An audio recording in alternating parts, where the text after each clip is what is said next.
হয়তোবা রামিসার রায় হবে, কিন্তু সেই রায় কার্যকর হতে এর মধ্যে আরো কত রামিসাকে আমাদের দেখতে হবে। ডিজিটালাইজড করতে চাই সবকিছু, কিন্তু ফান্ডামেন্টাল জায়গাগুলো যদি আমরা না ধরতে পারি, আমি যদি আমার বাচ্চার প্রোটেকশনটা আমি স্টেট থেকে না পাই, of course family has greater responsibility to teach our child. At the same time, state cannot avoid their responsibility to protect my child. সেই ক্ষেত্রে রাষ্ট্রকে প্রোটেকশনের জায়গা থেকে এগিয়ে আসতে হবে।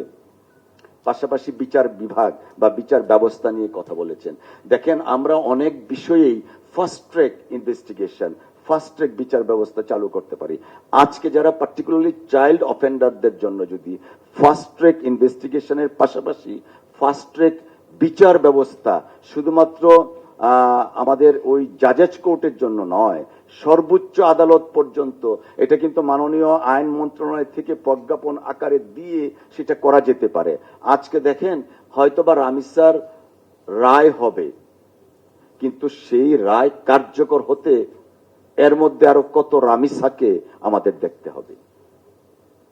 সেই দায়িত্বটাকে সোশ্যাল অ্যাওয়ারনেস এর মাধ্যমেই আমরা বলতে পারবো যে হ্যাঁ, আমাদের সোশ্যাল অ্যাওয়ারনেস রাখি, তাহলে বিচারটা হবে। No, this is the responsibility of the state. কেন আরো 20 বছর বা 10 বছর রামিচার সর্বোচ্চ বিচারটা দেখার জন্য আমাদেরকে অপেক্ষা করতে হবে?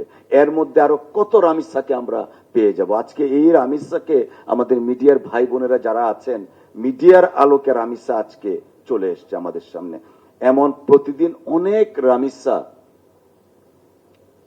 আছে যারা এখন পর্যন্ত মিনিমাম বিচার তো দূরের কথা, সমাজ থেকে, রাষ্ট্র থেকে সহানুভূতিটা পর্যন্ত পাননি।